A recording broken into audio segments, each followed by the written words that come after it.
Jadi di Tentir malam hari ini kita akan membahas latihan soal mulai dari TM1 sampai TM7 selama 2 jam ke depan. Nah, kalau misalkan waktunya nggak mencukupi, nanti bisa tanya lewat DM di IG Budpro atau WA kami. Oke, yang pertama kita mulai dulu dari yang Latsot M3 terkait dengan laporan laba rugi dan juga komprehensi.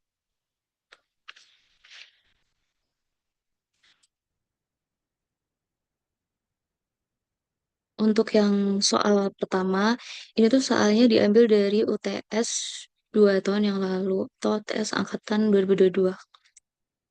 Yang pertama, PT Seriusan mempunyai data keuangan yang menunjukkan saldo normal per 30 Desember 2022 sebagai berikut. Nah, jadi terdapat beberapa akun-akun.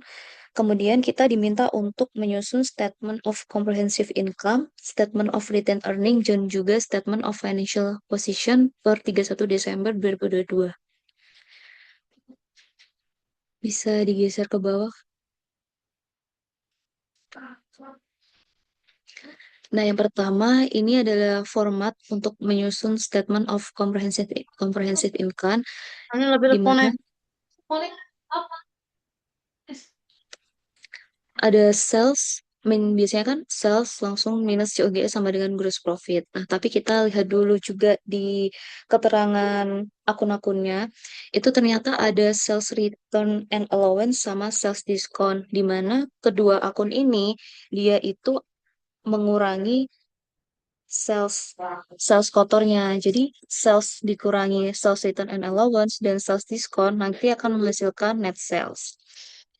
Oke, salesnya kan 2.625.000 dikurangi sales return and allowance-nya 125.000 dikurangi sales diskonnya 14.200 sehingga menghasilkan nilai 2.485.800. Nah, kemudian kita cari gross profit-nya nih. Caranya dari net sales itu kita kurangi dengan COGS-nya.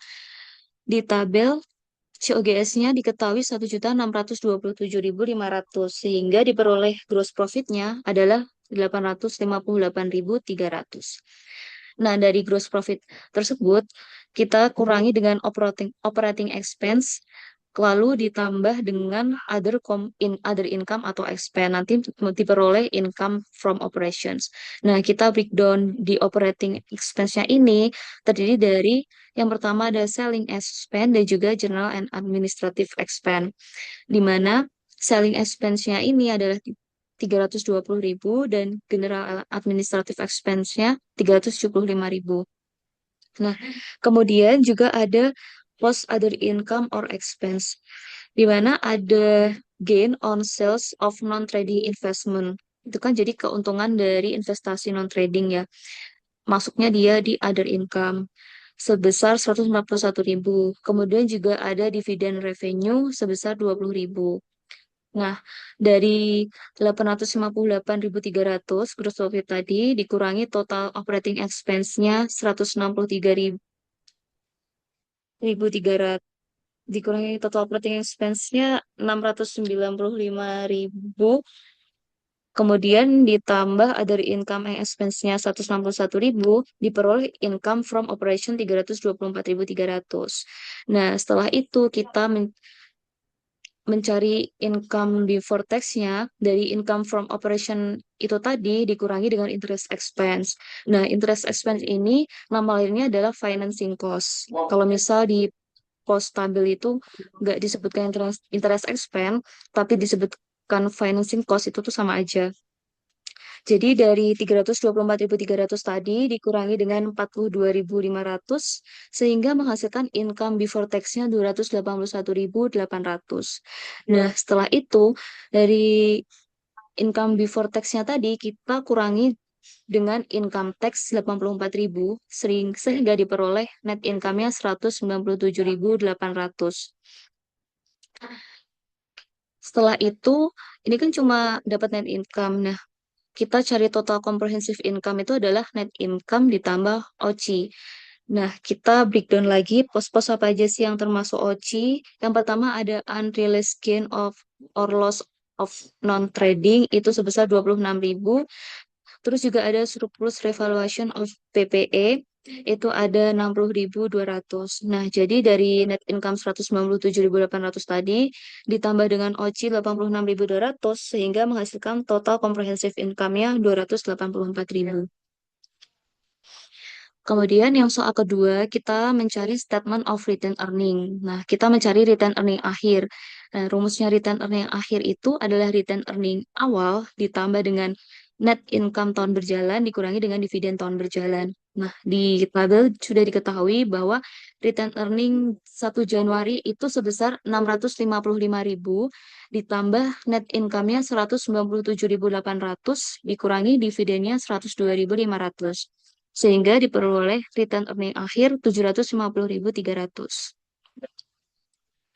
Kemudian untuk yang statement of financial position, kita mengklasifikasikan mana aja yang termasuk akun aset, liabilitas, dan juga ekuitas. Nah, di aset sendiri juga kita jabarin lagi jadi dua pos. Yang pertama ada current asset dan juga non-current asset. Untuk pos-pos current asset itu ada cash sebesar 210.000, kemudian ada account receivable sebesar 225.000. Nah, jangan lupa kalau AR itu ada akun kontranya yaitu AFDA. Jadi nanti AR-nya dikurangi dengan AFDA 12.500. Kemudian ada inventory 310.000, ada prepaid insurance 80.000 dan juga ada due from factor itu 25.000. Jadi due from factor ini adalah piutang kepada perusahaan faktor, di mana faktor ini adalah perusahaan atau lembaga keuangan yang membeli piutang usaha perusahaan.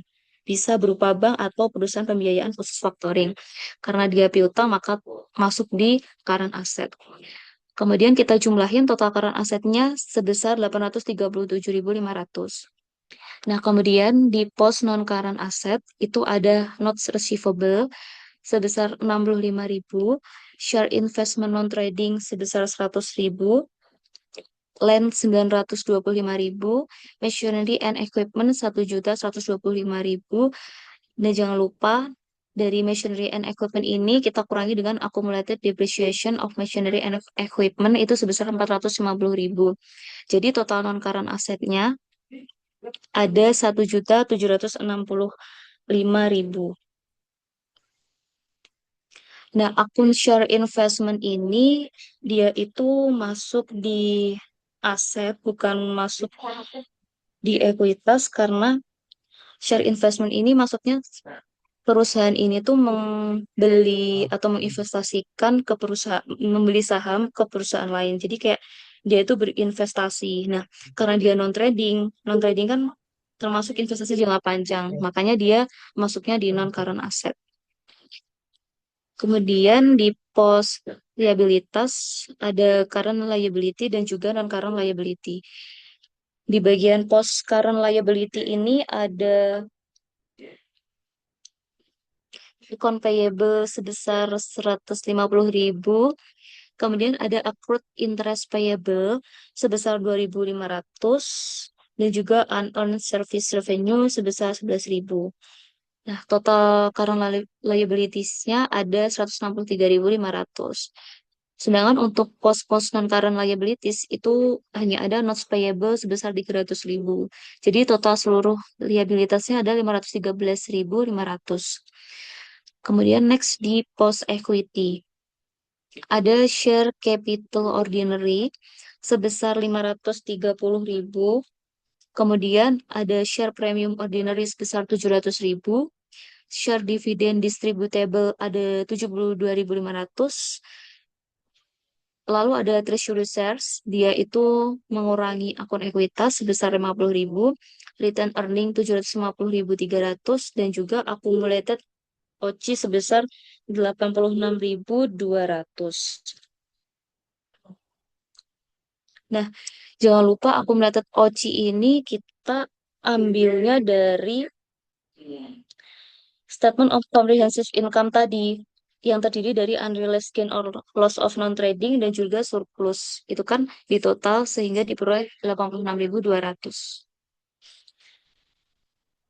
Sehingga diperoleh total ekuitasnya itu ada 2.089.000. Jadi untuk total ekuitas dan liabilitasnya ada 2.602.500. Itu sama dengan total asetnya juga 2.602.500.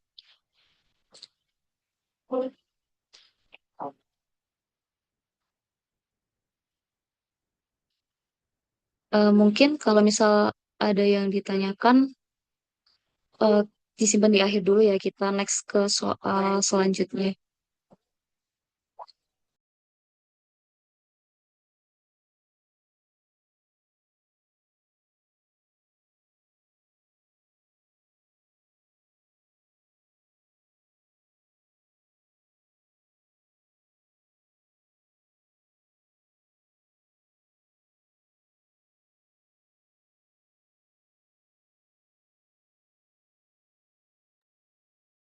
Nah, sekarang next ke soal nomor 4 ya. Soal nomor 4 ini sebenarnya nggak jauh-jauh dari tadi. Itu udah terkait laporan posisi keuangan. Itu kan materi TM4 terkait laporan posisi keuangan. Nah, di sini ada beberapa soal yang saya dan teman-teman ambil. Itu ada dari latihan-latihan soal yang ada.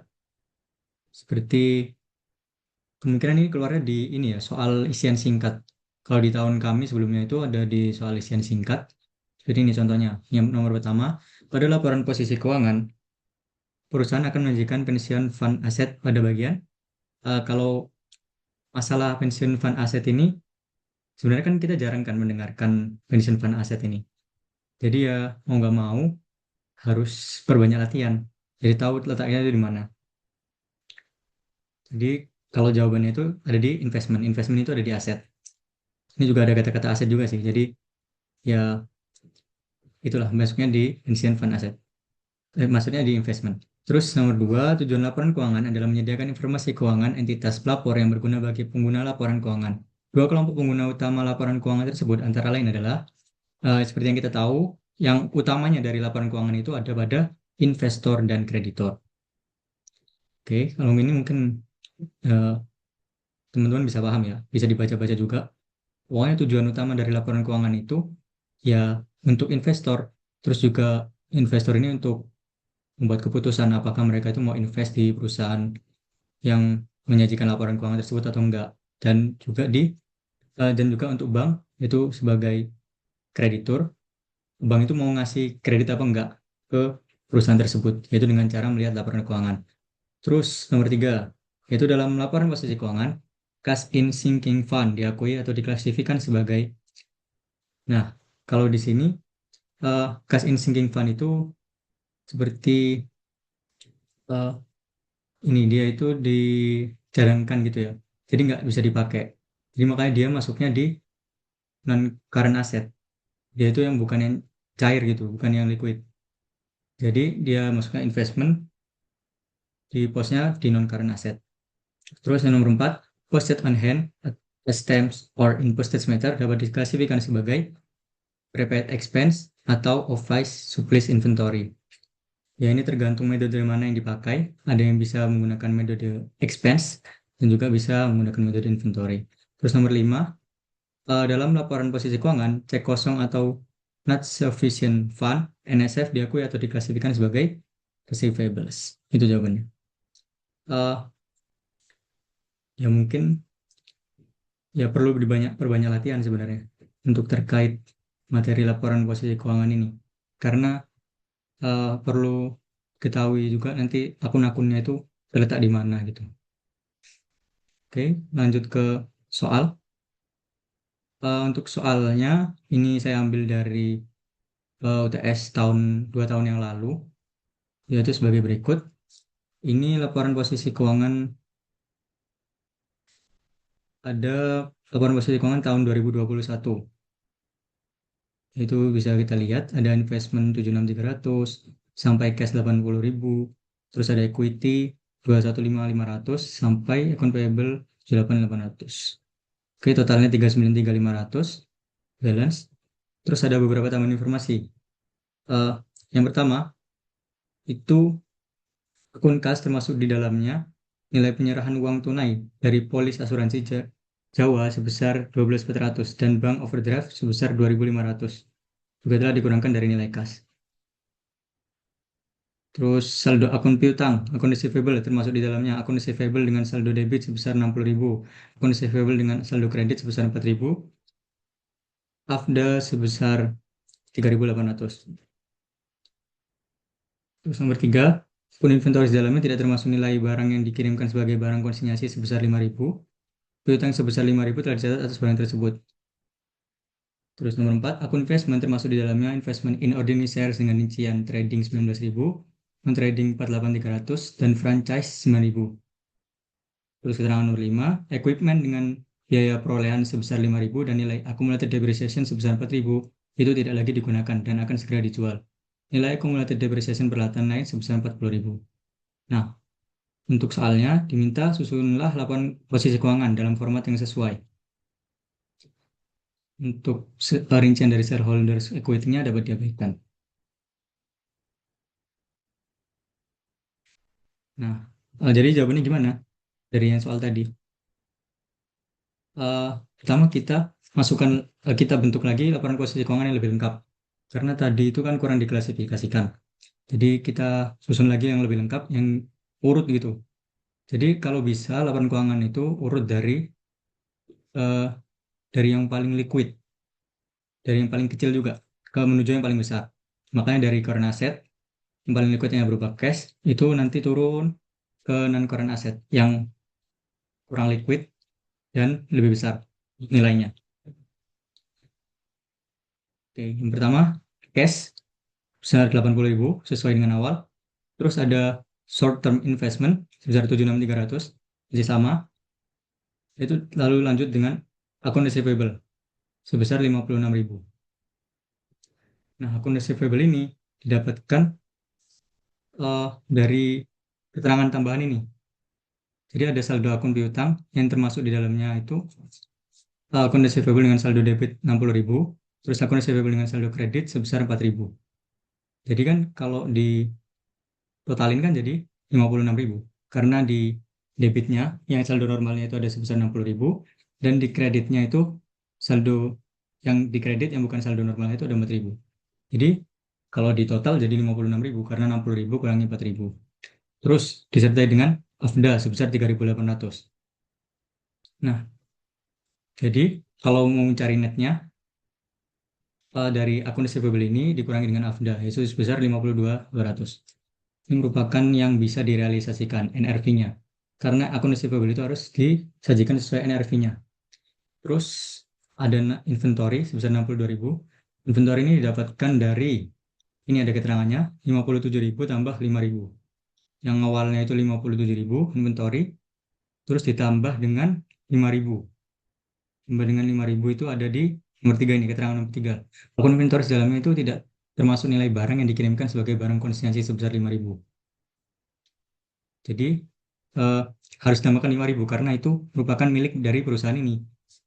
Inventoris konsinyasi. Kalau teman-teman mungkin yang masih bingung inventory konsinyasi itu apa, itu inventory yang dititipkan ke eh, istilahnya apa ya, pedagang lain lah gitu untuk dijualkan. Tapi itu masih dicatat di inventory kita. Gitu. Jadi makanya harus ditambah sebesar 5.000 tadi. Oke. Jadi total current asetnya ada 270.500 kalau total dari sini sampai sini. Oke, terus yang kedua, lanjut ke non current asetnya. Apa aja non current asset? Di sini ada eh, intangible asset, yaitu berupa aset yang nggak berwujud. Jadi eh, aset yang nggak berwujud itu di sini, kalau yang ada di sini itu ada berupa paten. Dia kan nggak berwujud ya, paten itu. Paten itu eh, seperti ini sih. Lebih ke kalau penemuan-penemuan gitu, itu kan dipatenkan. Jadi nggak berwujud. Sebentar ya.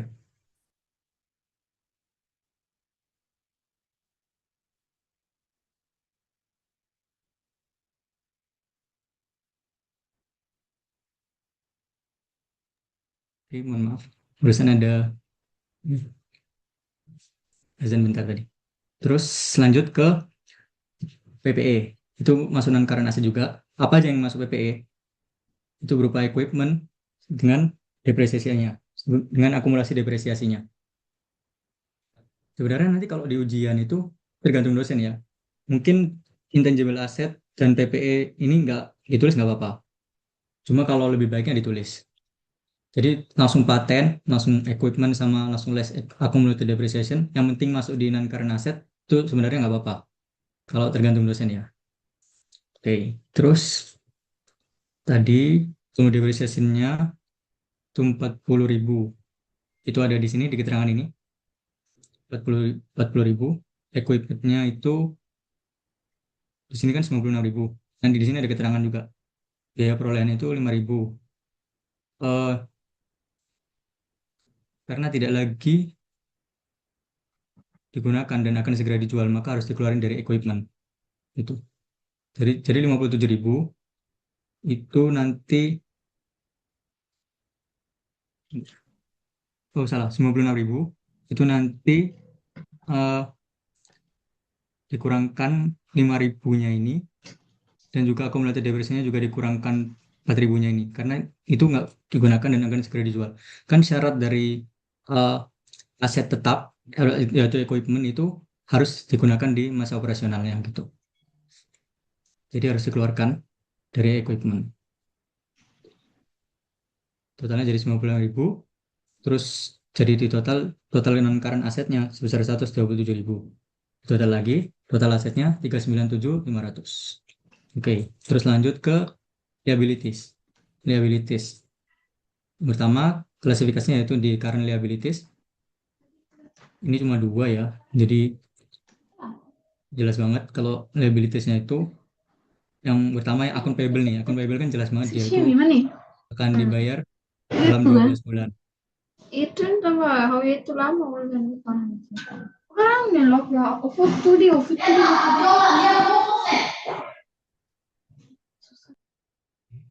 Akan dibayar dalam 12 bulan akun payable itu. Makanya dia masuk di current liabilities. 12 bulan atau satu siklus operasi. Dapat dari mana 82.000 ini? Dapat dari 78.000 yang awal ini tambah dengan 4.000. 4.000 dapat dari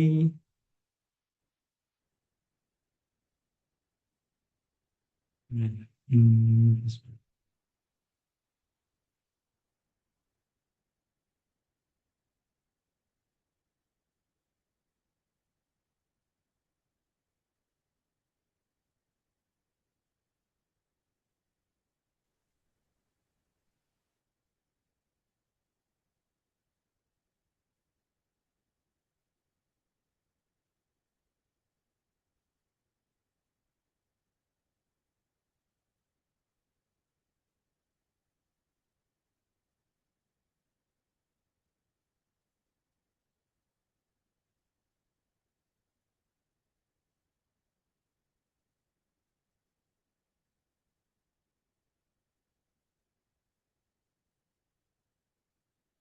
cek cek cek.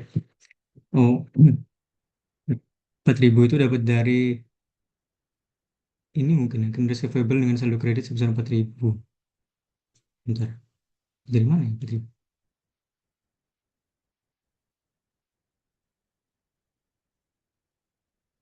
Oh ini. Hmm,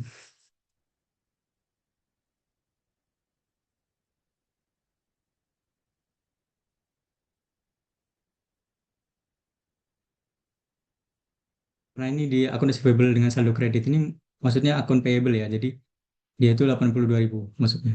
Tuh. Terus di non current liabilities tetap 100.000 dan total liabilities ada 182.000. Lalu untuk equity-nya karena nggak ada perubahan jadi tetap ditulis 105.000. Di total jadi 397.500. Tuh. Oke. Mungkin kalau ada pertanyaan bisa ditanya di akhir ya, ditampung dulu.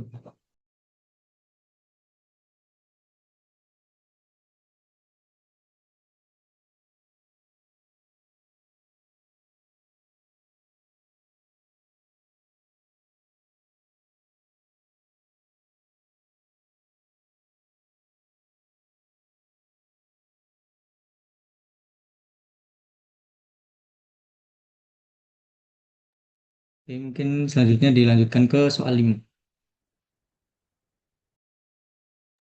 Oke, baik teman-teman.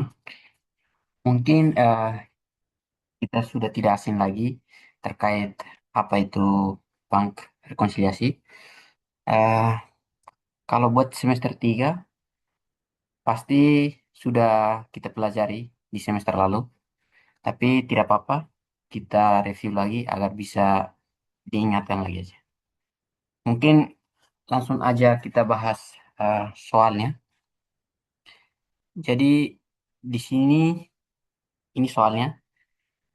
Tapi sebelum eh, kita mulai, aku juga mau jelasin sedikit terkait bank rekonsiliasi itu sendiri. Jadi, bank rekonsiliasi merupakan proses mencocokkan saldo dalam catatan kas perusahaan dengan informasi yang sesuai pada laporan di bank. Artinya apa? Artinya sebelum sebelumnya itu ada perbedaan antara saldo di buku perusahaan. Jadi ada perbedaan saldo di buku perusahaan dengan catatan menurut bank. Sehingga kita perlu mencocokkannya. Jadi proses itu yang dinamakan bank rekonsiliasi. Ah, teman-teman lihat di format ini, format rekonsiliasi bank, mungkin bisa diperbesar sedikit.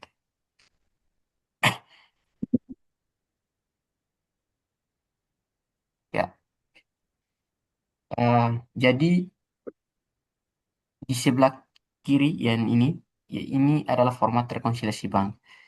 Jadi eh, teman-teman, rekonsiliasi bank itu biasanya dibagi menjadi dua bagian, yaitu eh, bagian bank dan bagian perusahaan. Bagian banknya itu dimulai dari saldo kas menurut rekening koran atau bank dan diakhiri dengan saldo yang sudah disesuaikan atau correct balance di sini. Sama juga kalau di perusahaan dimulai dengan saldo menurut eh, perusahaan dan diakhiri dengan eh, saldo yang sudah disesuaikan atau adjust balance di sini. Eh, Kalau terkait format eh, rekonsiliasi bank, yang ini formatnya itu eh, bisa dibilang vertikal. Jadi mulai dari banknya duluan, terus disusul langsung diurut dengan bagian perusahaan. Kita juga bisa pakai yang bagi model horizontal. Jadi yang sebelah kirinya bank dan sebelah kanannya eh, perusahaan. Nanti di bawahnya ada. Dan sekalian aku juga mau jelasin beberapa penyebab kenapa terjadinya bank rekonsiliasi. Biasanya itu terjadi karena perbedaan waktu dalam pencatatan. Contoh contohnya itu deposit in transit. Itu adalah salah satu penyebabnya. Uh, Yaitu setoran dalam perjalanan. Jadi ada beberapa. Yang pertama itu setoran dalam perjalanan atau deposit in transit. Yang kedua Aus- outstanding check atau cek beredar. Yang ketiga, bank debit, artinya pengurangan saldo yang dilakukan oleh bank. Contohnya seperti biaya administrasi bank. Ada juga bank kredit, yaitu seperti wesel tagih atau wesel tagih dengan bunganya. Ada juga cash on hand, yang ini. Ya, itu artinya perusahaan lagi menyimpan duitnya di brankas belum menyetorkan ke bank. Ya, dan ada juga NSF atau Not Sufficient Fund, itu juga nanti eh, masuk di bagian perusahaan, dia dikurangi. Mungkin lebih detailnya kita lihat dari latihan soalnya. Bisa digeser ke soalnya. Baik, di soal ini, jadi ada perusahaan PTA menyimpan semua uangnya di bank dalam bentuk giro dan melakukan pembayaran pengeluaran melalui cek. Pada tanggal 31 Desember 2023, saldo akun kas di bank pada buku besar PTA, jadi di buku besar PTA perusahaan menunjukkan saldo sebesar 14.810.230. Sementara itu di rekening koran yang diterima dari bank untuk periode Desember 2023 menunjukkan saldo giro PTA di bank per 31 Desember 2023 adalah sebesar 15.426.270. Setelah dilakukan perbandingan antara mutasi pada akun kas, imbang, dan rekening koran diperoleh beberapa informasi berikut. Jadi eh, di bagian sini itu kita udah tahu bahwa ada perbedaan kas di akhir periode. Jadi di buku besar PTA itu sebesar 14 juta, sedangkan di eh, rekening koran di bank itu 15 juta. Sehingga kita perlu rekonsiliasi, direkonsiliasikan. Ah, di bawah ini ada beberapa informasi yang mungkin akan membantu. Ah, jadi di tanggal 1 pada akhir bulan Desember 2023, PTA telah menyetorkan uang tunai senilai 4 juta dan cek yang diperoleh dari PTB. Jadi si perusahaan PTA itu dia menyetorkan uang tunai sebesar 4 juta dan juga uang senilai 4.500.000 yang diperoleh dari PTB atas penagihan piutang usaha. Namun, kedua setoran tersebut belum tampak dalam rekening koran bank. Jadi, kalau di kasus yang nomor satu itu ya ada kasus, jadi penyebabnya itu deposit in transit atau setoran dalam perjalanan. Artinya, perusahaan udah menyetorkan ke bank, namun bisa aja sistem banknya udah tutup atau ini, jadi ada terlambat uh, transaksi ini muncul di bank, sehingga bank baru catat di kemudian hari. Jadi uh, perusahaan udah mencatat penerimaan, tapi banknya belum, sehingga nanti di bawahnya dia bertambah di bagian bank karena perusahaan udah mencatatnya. Mungkin bisa digeser ke bawah, ada tabel gitu. Ya, jadi ini modelnya. Jadi eh, ini case di akhir periode yang tadi menurut bank itu 15 juta. Sedangkan menurut eh, perusahaan 14 juta. Dan deposit in transit itu 8.500.000 karena perusahaan menyetorkan 4 juta dan juga cek dari PTB senilai 4.500.000. Sehingga kalau dijumlahkan sebesar 8.500.000.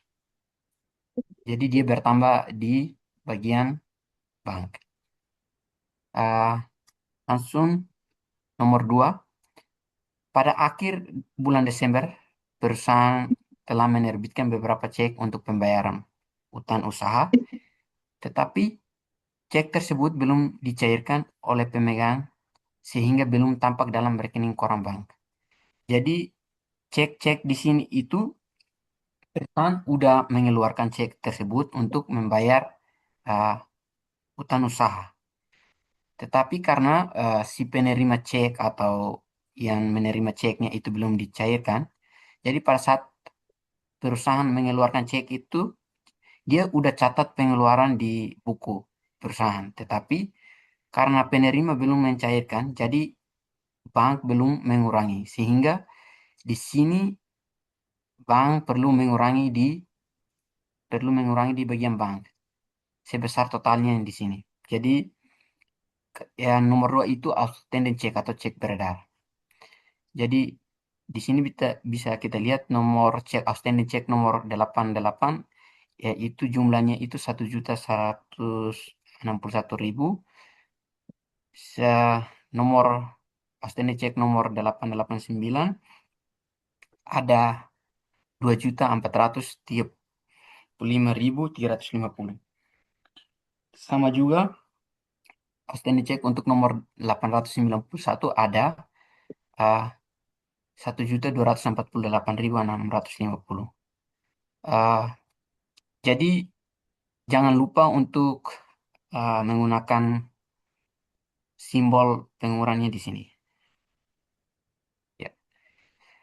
Lanjut ke nomor 3, yaitu bank telah salah mencatat 2 buah cek itu, yaitu eh, jadi mungkin bisa digeser ke atas. Jadi ada terkait diagram terkait salah catat gitu. Ya, di bagian ini adalah error catat ya, teman-teman. Jadi untuk error catat itu aku udah buat diagram kayak gitu biar cepat dipahami aja. Jadi yang pertama kalau error catat, yang pertama yang kita perlu ketahui itu siapa yang salah catat, bagian bank atau perusahaan. Jika bank yang salah catat, maka yang dikoreksi itu yang di bagian bank aja. Jika perusahaan yang salah catat, maka yang dikoreksi itu ya di bagian perusahaan. Setelah itu, ah, yang perlu kita ketahui yaitu kasnya masuk atau keluar. Jadi si perusahaan menerima atau bank menerima atau pengeluaran. Jika penerima, ah, dia menerimanya terlalu kecil, yang salah catatnya itu terlalu kecil atau terlalu besar. Jika terlalu kecil, maka akan ditambah di bagian contoh di sini bank yang salah catat. Maka eh, jika penerimaan catat terlalu kecil, maka bank harus menambah. Jika penerimaan terlalu besar, maka dikurangi. Sama juga dia berlaku juga ke perusahaan.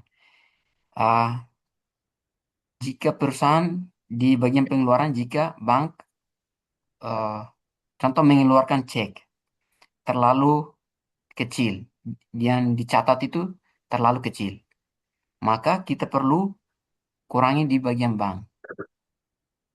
Jadi sama juga ke perusahaan juga. Mungkin bisa balik lagi ke soalnya.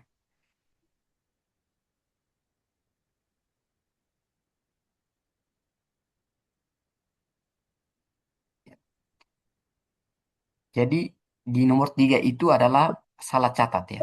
Jadi salah catat ah, bisa kita lihat yang salah catat itu bank yang salah catat 2 buah cek. Cek yang pertama yaitu cek yang disetor dari PTA ke bank yang diterbitkan PTB senilai 3.500.000 telah ah, dicatat oleh bank menjadi 5.300.000. Jadi di sini cek yang disetor PTA ke bank. Jadi si PTB yang si perusahaan yang B itu eh, PTA menerima cek itu dari PTB. Jadi di sini berupa penerimaan sehingga uh, sehingga di bagian bank yang salah catat, jadi uh, salah catatnya di bank dan dia berupa penerimaan dan catatnya kalau teman-teman bisa lihat di sini yang salah catat itu yang terlalu besar. Jadi sebenarnya itu 3.500.000 tetapi dicatat 5.300.000. Jadi lebih besar. Sehingga uh, jika kita lihat dari diagram di atas, maka dia di dikurangi, dikurangi di bagian bank karena bank yang salah catat. Jadi selisih antara dua ini nanti di di sini. Dia di bagian error check bisa kalau teman teman-teman lihat di error check sebesar 1.800.000 itu ya. Jadi dia dikurangi di bagian bank. Kalau cek yang kedua, cek itu diterbitkan.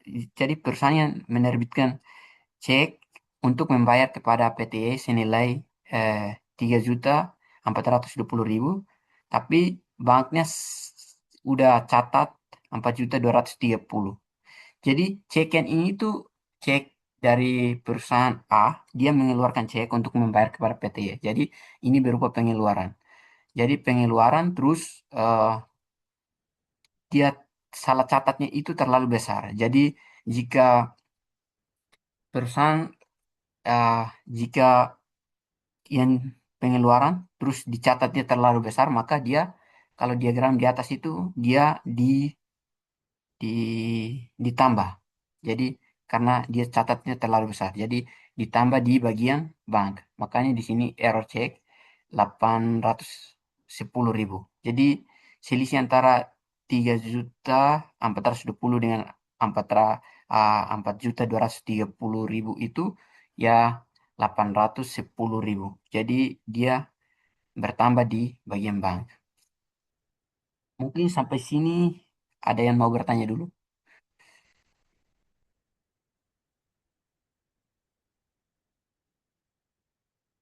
Oke, kita lanjut ya. Lanjut ke nomor 4.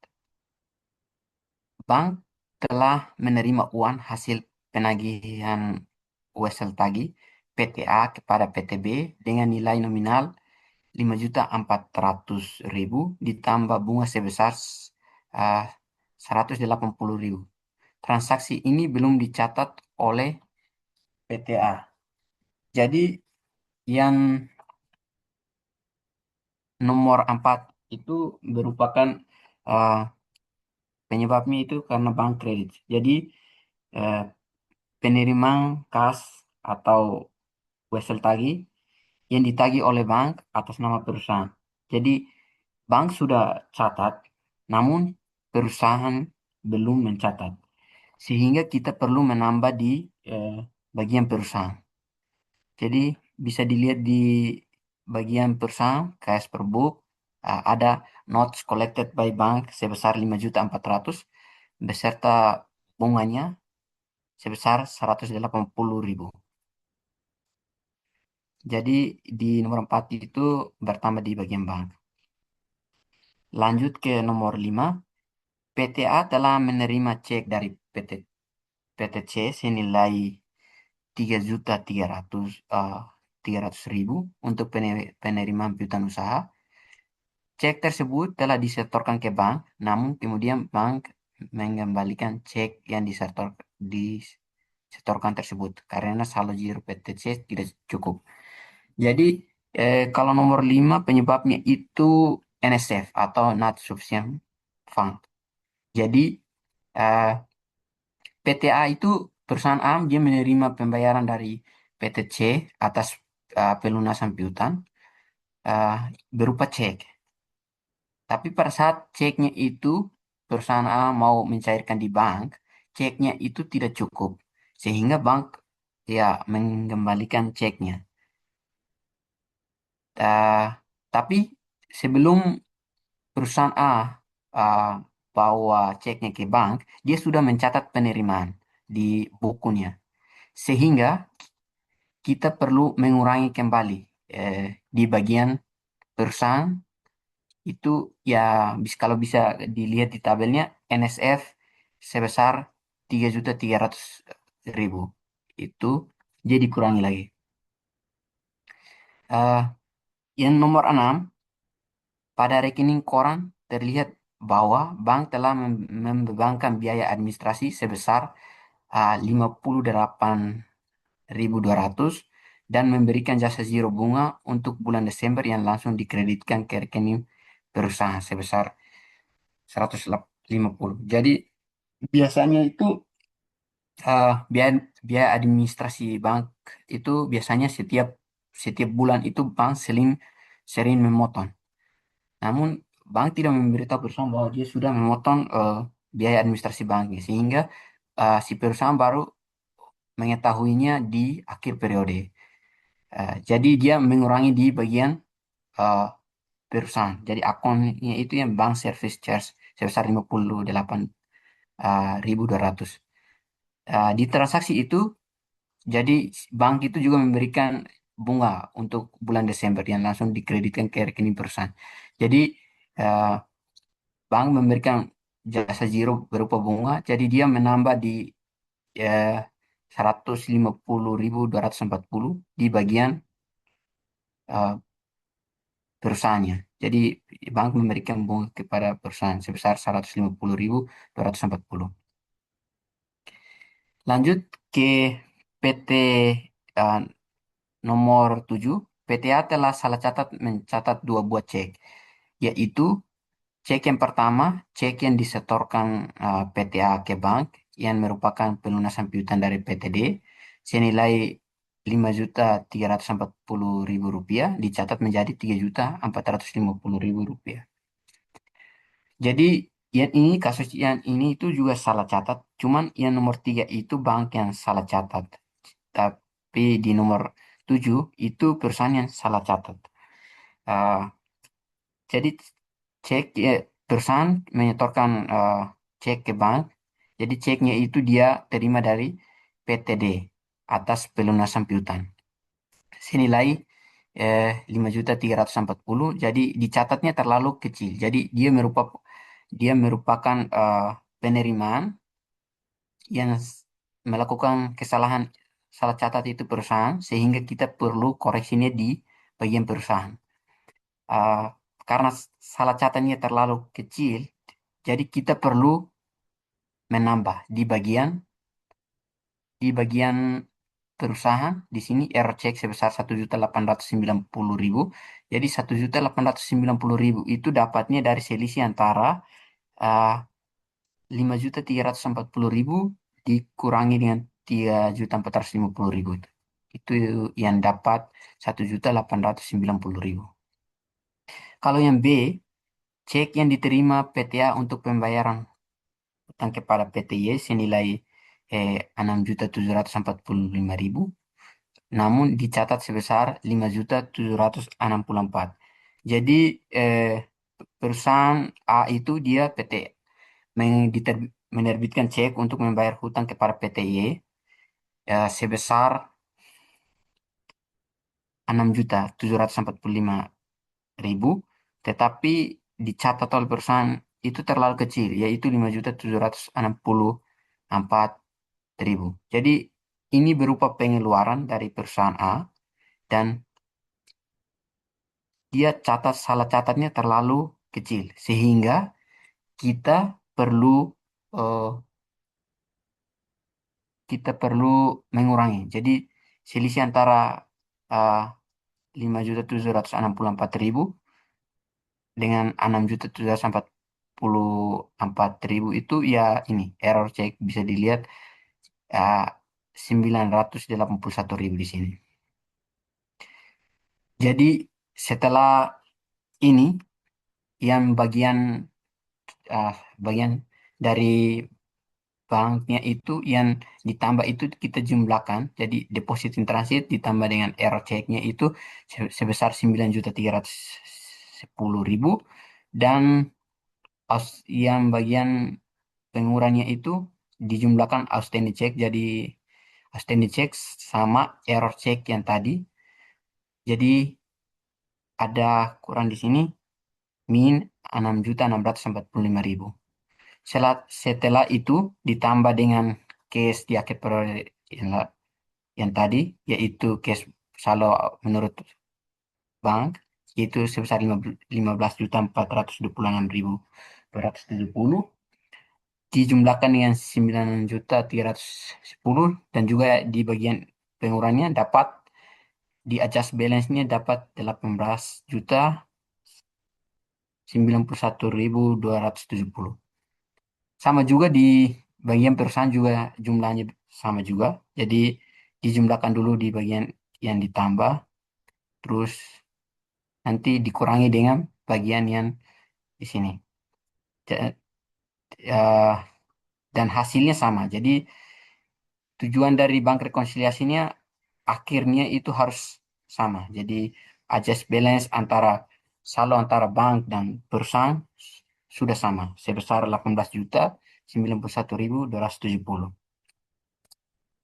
Karena di soal ini juga suruh kita untuk membuat jurnal penyesuaian, diperlukan per 31 Desember. Jadi ini kalau di bank rekonsiliasi yang perlu kita lakukan jurnal penyelesaian itu ya di bagian perusahaan aja. Kenapa hanya di bagian perusahaan? Karena tujuan rekonsiliasi bank adalah menyesuaikan saldo di buku perusahaan dengan saldo laporan bank. Jadi bukan kita mengubah laporan banknya.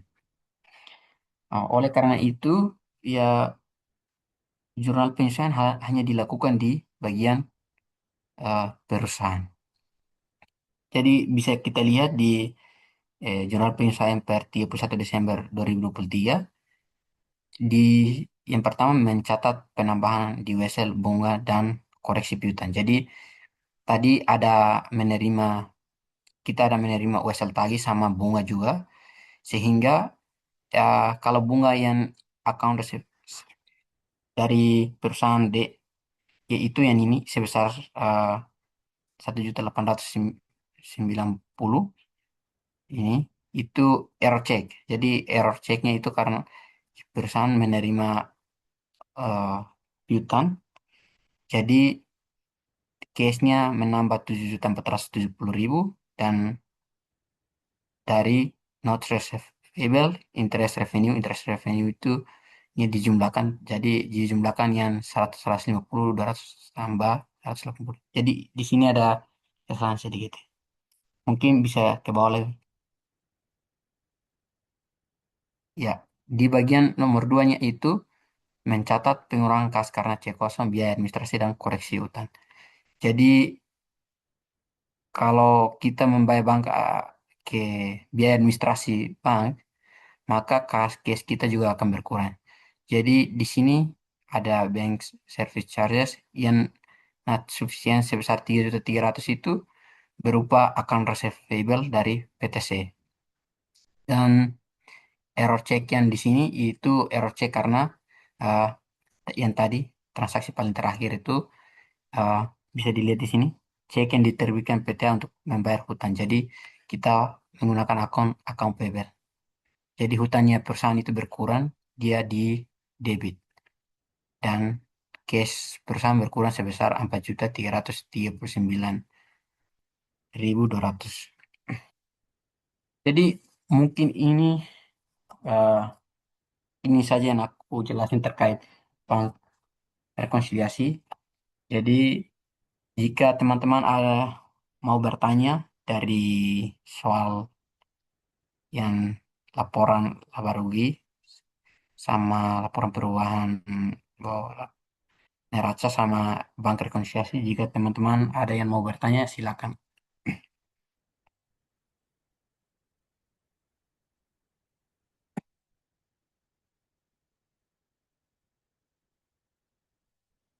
Mungkin masih belum ada.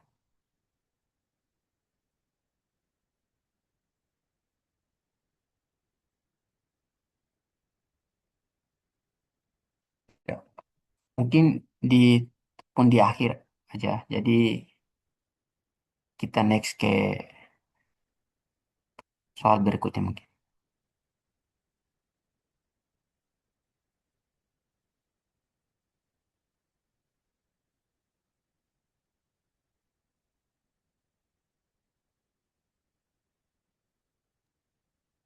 Oke, next untuk soal berikutnya, soal TM6 terkait dengan definisi dan jenis piutang. Nah, untuk definisi piutang sendiri, jadi piutang itu adalah klaim terhadap pelanggan dan orang lain atas uang, barang, ataupun jasa. Di mana piutang ini dibedakan menjadi dua jenis. Yang pertama berdasarkan klasifikasi di neraca dan juga berdasarkan asal atau sifatnya. Nah, kalau berdasarkan klasifikasi di neraca, piutang itu terdiri dari current receivable dan non-current receivable. Nah, kemudian kalau bisa berdasarkan asal atau sifatnya, terdiri dari trade receivable dan juga non-trade receivable, di mana trade receivable ini nanti dibagi menjadi account receivable dan not receivable. Mungkin untuk lebih pahamnya, kita langsung masuk ke contoh soalnya. Yang pertama, PT Garasi Max merupakan perusahaan yang bergerak di penjualan mobil pick-up. Setiap pick-up dibeli langsung dari pabrikan dengan harga 100 juta. Untuk mencatat persediaan, perusahaan menggunakan metode perpetual. Selain itu, untuk pencatatan sales discount atau cash discount, perusahaan menetapkan metode gross. Berikut saldo posisi 30 November 2022. Nah, jadi ini ada saldo awal dari account receivable itu sebanyak 250 juta dan juga saldo AFDA sebanyak 25 juta. Nah, selama bulan Desember 2022, berikut beberapa transaksi yang dilakukan oleh PT Garasi Max.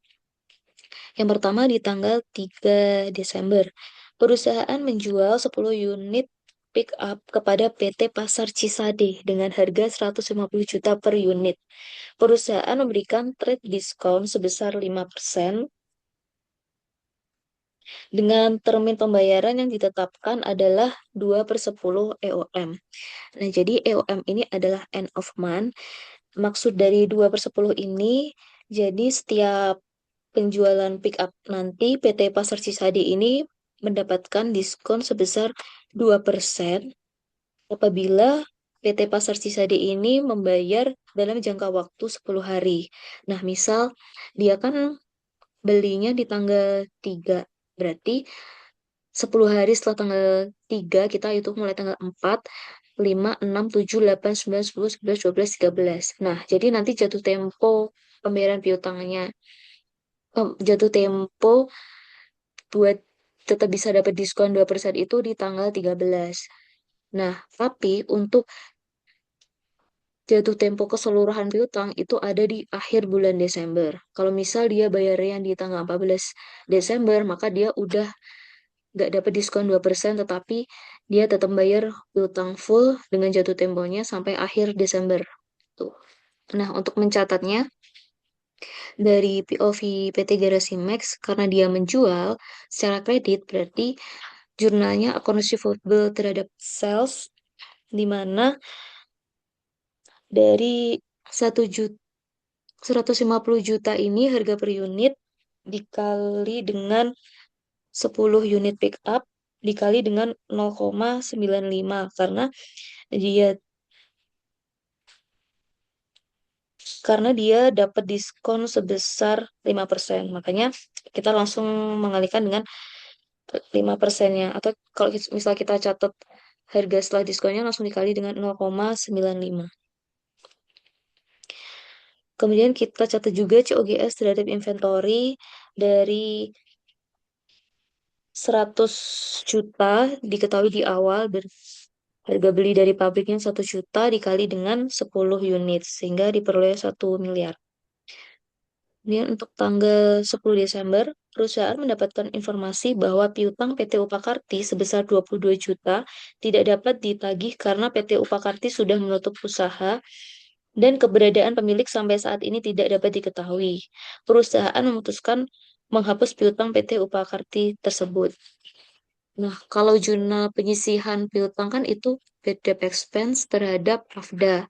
Karena piutangnya udah dihapusin, berarti AFDA-nya kita kita balik aja. Jadi AFDA yang awalnya di kredit jadi di debit. Jadi jurnalnya AFDA terhadap account receivable sebesar 22 juta. Untuk tanggal 12, PT Pasar Cisade mengembalikan 1 unit pick up karena tidak sesuai dengan spesifikasi. Perusahaan tidak memiliki gantinya sehingga diputuskan untuk mengurangi piutang pasar PT Cisade senilai harga unit yang dikembalikan. Nah, jadi ini kalau jurnal pengembalian kita pakai debit sales return and allowance karena dia mengembalikan berarti piutangnya jadi berkurang karena piutang berkurang jadi piutangnya ada di kredit. Jadi sales return and allowance terhadap account receivable sebesar 140 juta 142 juta 500 ribu itu dari 150 juta tadi yang harga belinya dikali dengan 0,95 karena dia masih di tanggal 12. Tadi kan batas maksimalnya tanggal 13. Karena masih tanggal 12 dapat diskon sebesar 5%. Nah, terus ini jurnal balik dari COGS inventory, return inventory terhadap COGS. Jadi COGS-nya tinggal dibalik aja dari awalnya di debit jadi di kredit sebesar 100 juta dari serat 100 juta dikali satu karena yang dikembaliin hanya satu buah pick up. Kemudian di tanggal 13, PT Pasar Cisade melunasi pembelian pick up tanggal 3 Desember 2022. Nah, karena kita awalnya bikin account receivable terhadap sales karena udah lunas, berarti PT Galaxy otomatis dapat uang berupa cash terhadap account receivable. Nah, 1.256.850.000 itu didapat dari account receivable awal. Kita tadi kan beli seharga 1.425.000 dikurangi dengan di tanggal di tanggal 12 ada return sebesar 142.500.000. Nah, hasilnya nanti dikalikan dengan 0,98 karena dia masih dapat diskon sebesar 2%. Oke, next di tanggal 16, perusahaan menjual 20 unit pick up kepada PT Mufid dengan harga 120 juta per unit. Atas pembelian ini, PT Mufid membayar dengan menggunakan notes receivable dengan nilai face value 2.400.000.000, suku bunga 10% dan jatuh tempo 90 hari. Pada saat transaksi, suku bunga pasar adalah 10%. Nah, karena suku bunga nilai nominal atau face value-nya itu sama dengan suku bunga pasar, maka kita tidak perlu untuk membuat jurnal amortisasi. Nah, berarti jurnalnya karena dia jual terus dibayar menggunakan notes receivable, maka jurnalnya notes receivable terhadap sales sebesar 20 unit tadi dikali dengan 120 juta. Diperoleh 2.400.000.000. Nah, kemudian ada COGS terhadap inventory 20 unit dikali dengan 100 juta yang harga awal beli dari pabrikan tadi sehingga diperoleh 2 miliar. Kemudian yang tanggal 29, perusahaan menjual 10 unit pick up kepada PT Good Day dengan harga per unit 150 juta. Perusahaan memberikan diskon penjualan dengan termin 2/10 dan per 30. Jadi sama kayak tadi, dia dapat 2% kalau misal piutangnya tuh dicicil selama jangka waktu 10 hari. Nah, tapi kalau misalnya di luar itu dia tidak dapat diskon 2%, tetapi harus dilunasi maksimal di 30 hari ke depannya. Karena dia menjual 10 unit dengan piutang, maka jurnalnya account receivable terhadap sales sebesar 10 unit pick up tadi dikali dengan harga per pick up 150 juta. Jadi sehingga diperoleh 1.500.000.000. Kalau bisa di scroll ke bawah. Kemudian untuk jurnal inventorinya itu COGS terhadap inventory sebesar 10 unit pick up tadi dikali dengan 100 juta harga beli dari pabrikan sehingga diperoleh 1 miliar. Next, tanggal 30 Desember. Karena kebutuhan terhadap uang tunai pada tanggal 30 Desember 2022, perusahaan menjual piutang PT Good Day transaksi tanggal 29 Desember PT Good Day transaksi tanggal 29 Desember 2022 kepada PT Pembiayaan Bahana Tanpa Garansi atau Without Guarantee. Atas transaksi ini, PT Pembiayaan Bahana mengenakan beban keuangan atau finance charge sebesar 20% dari piutang dan akan terdapat 10% dari piutang yang akan ditahan. Nah, jadi kan di jurnal penghapusan piutang itu ada dua. Ada yang with guarantee dan juga ada yang without guarantee. Nah, karena ini without guarantee, kita nyatetnya nanti uh, loss on sale of receivable di debit. Kalau misal with guarantee, itu loss on sale of receivable itu nanti diganti dengan finance charge. Sedangkan yang account receivable-nya nanti, kalau misal menggunakan with guarantee, diganti dengan resource liability. Nah, jadi kan dia menghapuskan piutang nih. Piutang tanggal 29. Diketahui account receivable tanggal 29 kan 1.500.000.000. Karena dia dihapuskan piutangnya, kita tinggal balik aja, account receivable-nya ada di kredit. Kemudian kita mencatat do from factor itu adalah dari 10% piutang yang akan ditahan. Di 10% dari piutangnya kita. Di 10% dari 1.500.000.000 itu 150 juta. Nah, sisanya yang finance charge tadi kan ada 20% dari piutang. Jadi 20% dikali 1.500.000.000 menghasilkan 300 juta. Nah, untuk cashnya kita tinggal mengurangkan aja dari consumable 1.500.000.000 dikurangi 300 juta dikurangi 150 juta sehingga diperoleh cash 1.050.000.000. Kalau misal tadi with guaranteed, curahnya cash due from factor sama finance charge terhadap consumable-nya kita tinggal ganti aja resource liability. Oke, next di tanggal 31, perusahaan menetapkan pengisian atas piutang yang tidak tertagih sebesar 10% dari saldo piutang. Nah, tadi kan kalau misal pengisian piutang kan berarti BDE terhadap AFDA. Nah, karena ini ditetapin 10% nih pengisiannya. Berarti BDE-nya itu 10% dari account receivable-nya.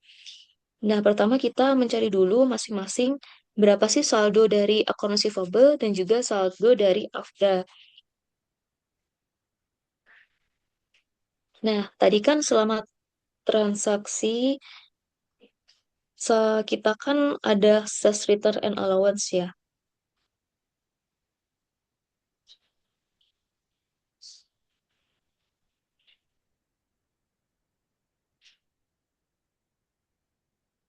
Sorry.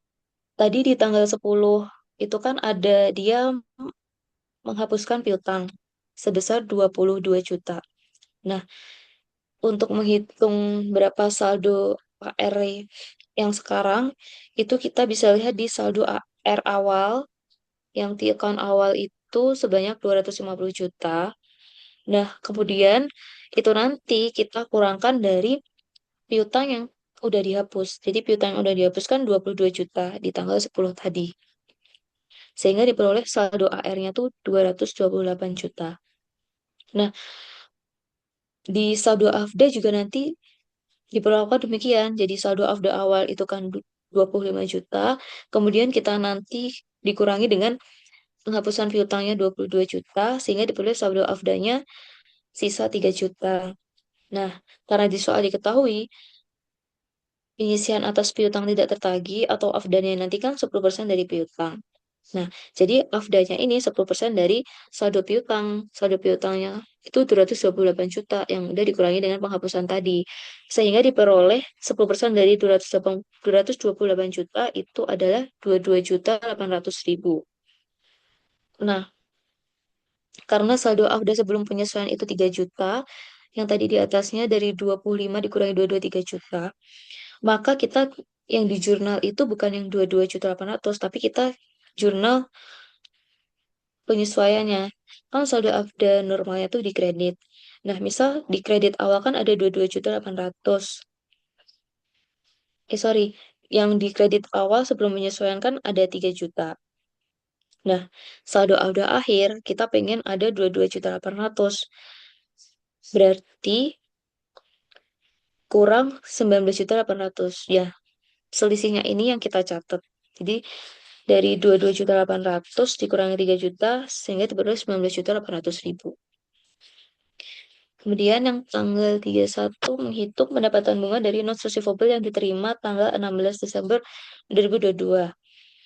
Nah, jurnal penyesuaiannya untuk penyesuaian pendapatan bunga itu interest receivable terhadap interest revenue yaitu sebesar 10% karena suku bunga nominal itu sama dengan suku bunga pasar. Jadi kita pakai yang 10%. Kalau misalkan suku bunga nominal itu gak sama dengan suku bunga pasar, nanti kita akan mencari present value-nya dulu. Makanya itu belum dipelajari di yang soal UTS deh. Nanti bakal dipelajari kemungkinan di UAS kalau nggak salah ya. Gitu. Jadi karena sama kita langsung aja, langsung dari suku bunganya 10% itu tadi, langsung dikali dengan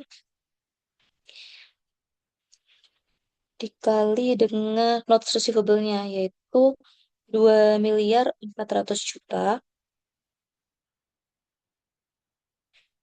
kemudian dikali 15/360. Nah, 15 ini tuh kenapa bisa 15? Karena yang di soal tanggal 16 itu kan dia mulainya tanggal 16.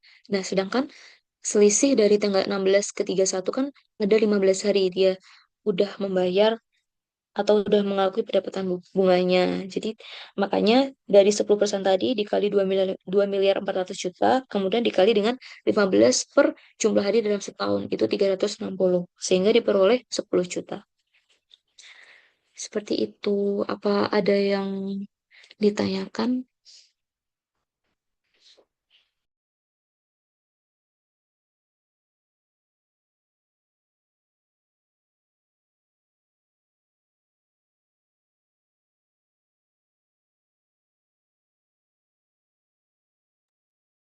Kalau misalnya nggak ada yang ditanyakan, mungkin bisa lanjut dulu di soal TM7.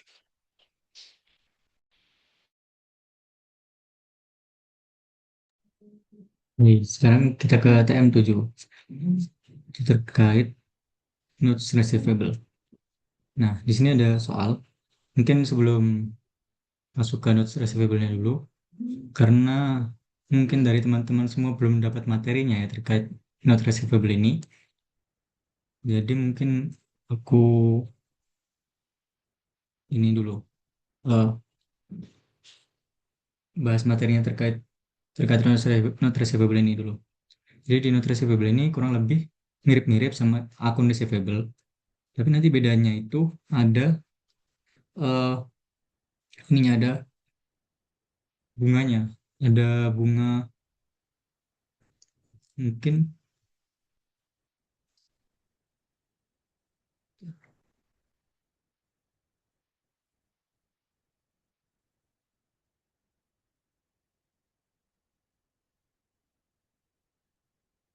mungkin mau di share screen materi dulu aja kali ya. Gimana nih?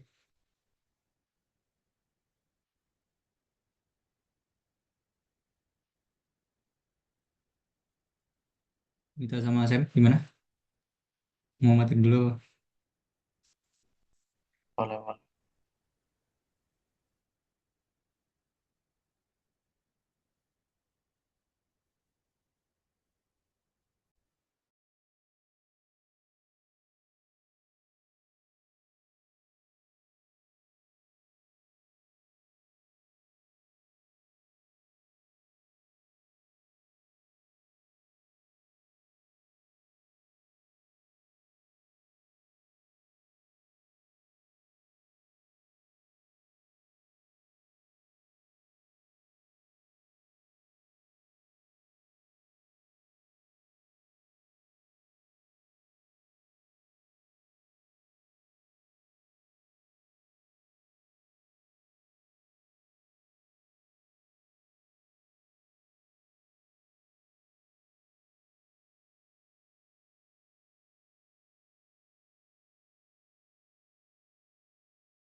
Ini untuk materi modul yang sudah kami susun terkait TM7 yaitu notes receivable.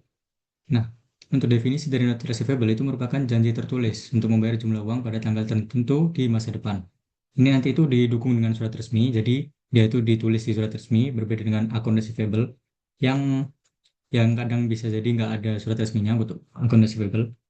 Terus juga bisa dinegosiasikan di antara pihak terkait, kalau ada bunganya, bisa dengan bunga atau juga bisa tanpa bunga. Nah, ini berasal dari bisa jadi perpanjangan periode pembayaran utang pelanggan atau perpanjangan akun receivable. Itu bisa jadi. Itu reklasifikasi dari account receivable ke not receivable.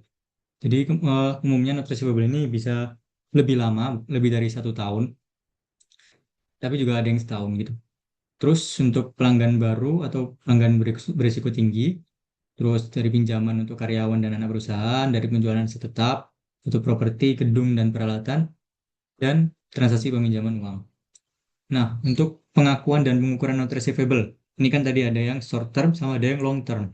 Kalau yang short term itu dicatat sesuai face value atau nilai nominalnya.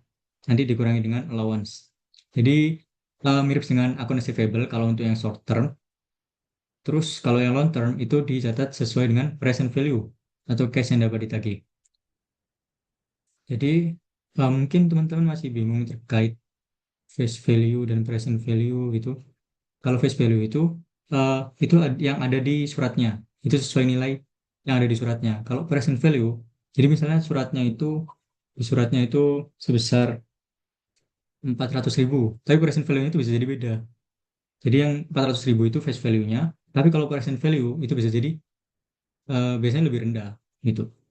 Nah, untuk settled rate, kalau kondisinya dari suku bunganya, kan dari tadi itu adanya present value sama adanya present value itu karena ada suku bunga. Karena ini terkait ada yang suku bunganya itu settled rate. Settled rate itu yang dipersyaratkan di notes-nya itu ada bunganya berapa persen gitu. Dengan market rate, dengan bunga yang ada di kondisi pasar itu. Jadi bunga secara umum itu ada berapa. Kalau misalnya yang ditulis di note-nya itu sama dengan market rate yang sesuai dengan pasar, maka ditulisnya sesuai face value, sesuai dengan yang tertulis di kontraknya. Misalnya tadi 400.000, ya tetap 400.000 itu diakuinya. Nah, kalau misalnya yang ditulis suku bunga yang ditulis di kontraknya itu lebih tinggi daripada suku bunga pasar, itu maka terjadi kondisi premium. Karena kenapa kok premium? Karena kalau misalnya dianalogikan dengan ini dengan konsep permintaan, misalnya jika kalau misalnya settled rate lebih tinggi, itu kan otomatis dapat bunganya per tahun itu kan jadi lebih tinggi kan. Makanya jadi lebih banyak yang mau. Karena banyak yang mau jadi harganya lebih naik. Makanya premium. Kalau yang kebalikannya, kalau yang misalnya stated rate atau yang di kontraknya itu lebih rendah daripada yang di pasar, itu maka jadi banyak yang nggak mau karena nanti otomatis dapat penghasilan bunga per tahunnya itu lebih rendah, maka jadi di kondisi diskon atau lebih rendah dari nilai yang kontrak. Jadi misalnya 400.000 bisa jadi dapatnya 350.000 perusahaannya gitu. Nah, untuk ini penjelasan masing-masing, ada penerbitan not sesuai face value itu nggak perlu diamortisasi karena nanti sama face value-nya. Misalnya 100.000 nanti juga lahirnya juga dapatnya 100.000 gitu. Bukan akhirnya pas nerbitin juga dapatnya 100.000. Jadi nggak perlu disesuaikan lagi, nggak perlu diamortisasi. Kalau secara ringkasnya, secara cepatnya. Nah, kita ngejar waktu. Terus untuk kalau not secara diskon, yang tadi diskon itu berarti lebih rendah. Face value-nya itu yang kita dapetin itu lebih rendah daripada face value karena kupon rate-nya itu lebih kecil dari market rate. Misalnya ini, jadi nanti face value-nya itu sebesar 96.110. Padahal di kontraknya itu tertulis 100.000. Itu. Jadi yang didapetin uangnya itu sebesar 96.110 itu. Nanti makanya harus disesuaikan gimana caranya biar nanti di jatuh tempo itu dapatnya 100.000. Itu kalau diskon. Mungkin langsung aja nanti bisa dibaca sendiri masing-masing. Ini kalau pada saat penerimaan piutang, not receivable ada cash 110. Ini kan berarti perusahaan ngeluarin uang lebih kecil ya dibanding dengan kontraknya. Itu karena dalam kondisi diskon. Jadi di kontraknya itu eh, lebih rendah bunganya daripada yang di pasar. Jadi pada ini ya, pada istilahnya pada kurang tertarik untuk not receivable ini. Bukan pada mohon maaf. Maksudnya perusahaannya jadi kurang tertarik untuk menerbitkan not receivable ini. Jadi dia membayar lebih murah. Jadi di kondisi diskon. Harusnya kan perusahaan bayar, ya karena harusnya perusahaan bayar 100.000, tapi dia cuma bayar 96.110 karena bunga yang didapetin perusahaan itu lebih rendah daripada bunga yang harusnya di pasar dapatkan. Oke, terus yang didapatnya ini kalau di akhir tahun disesuaikan. Jadi penyesuaiannya itu ada di akhir tahun, amortisasinya sebesar 8.000. Terus note receivable itu untuk menambahkan note receivable biar nilainya jadi 100.000 sesuai nilai kontrak. Itu amortisasinya yaitu sebesar 650 dengan pengakuan interest revenue 8.650. Jadi kalau yang interest receivable ini nanti dikalikannya itu dengan stated rate-nya yang sesuai dengan kontrak. Jadi kan interest receivable itu yang kita dapetin. Makanya pakai bunga yang ada di kontrak. Kalau yang interest revenue itu harusnya pendapatan yang harusnya kita dapetin. Itu berarti sesuai dengan market rate. Jadi sebesar 8.650. Nah, selisihnya itu yang disebut amortisasi. Gimana caranya biar nilainya itu sama dengan yang di kontrak. Gitu. Ini jurnal saat menerima kasnya, yaitu tadi sesuai dengan pendapatan bunga per tahunnya 8.000 pada 1 Januari 8.000. Terus untuk premium kebalikannya dari yang diskon tadi. Misalnya di kontraknya itu sebesar 100.000, tapi perusahaan bayarnya 103.890. Berarti perusahaan itu bayar lebih mahal daripada kontrak itu. Karena ini terkait dia mendapatkan pendapatan bunganya itu lebih tinggi daripada yang harusnya didapetin di pasar. Ini 9.350 pendapatan yang seharusnya, tapi perusahaan dapatnya 10.000 untuk pendapatan bunganya. Maka diamortisasi, dikurangi note receivable-nya sebesar 650. Ini nanti dilakukan per tahun. Ini amortisasinya ke 650 dapat dari sini. Nanti sampai jadi 100.000. Oke, nah sekarang ke zero interest bearing notes. Zero interest bearing notes itu apa? Itu yang secara nominal itu nggak nyantumin suku bunga. Itu bunganya itu 0%. Namun sebenarnya itu nggak 0% juga. Aslinya face value-nya itu justru malah menyesuaikan dengan kondisi yang ada bunga itu. Gimana jelasinnya? Gini.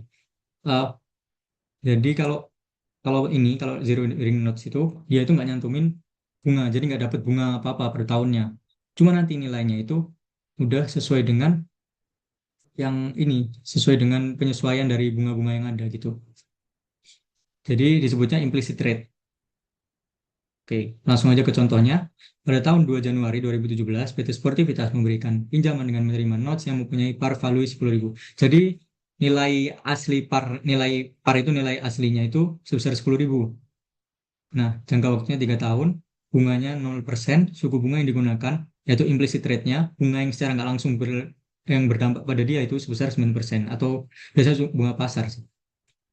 Oke, sebesar 7.722 yang face value-nya itu jadi 7.722 padahal harusnya 10.000 kan kalau per value-nya, tapi yang dibayar oleh perusahaan sebesar 7.722. Jadi zero interest bearing notes ini aslinya sama aja kayak dengan yang tadi premium atau diskon, cuma ya langsung nilainya, jadi nggak ada pembayaran bunga per ini.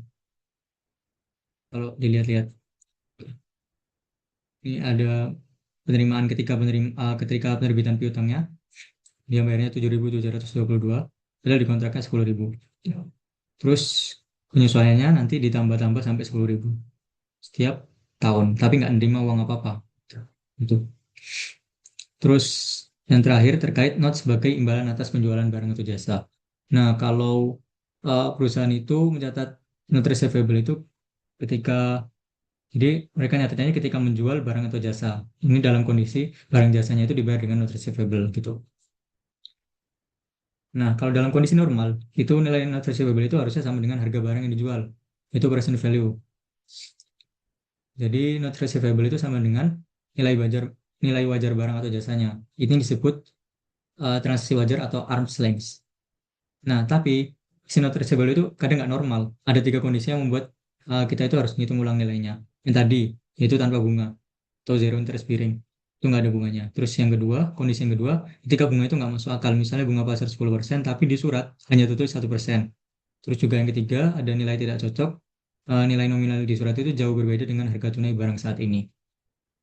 Kalau terjadi 3 kondisi tidak normal itu, maka perusahaan harus menggunakan cara, yaitu yang pertama pakai nilai wajar barang atau jasa tersebut sebagai nilai wajarnya. Lalu yang kedua, jika harga barangnya pun misterius dan wajarnya tidak punya harga pasar, maka gunakan suku bunga perkiraan atau imputed interest rate.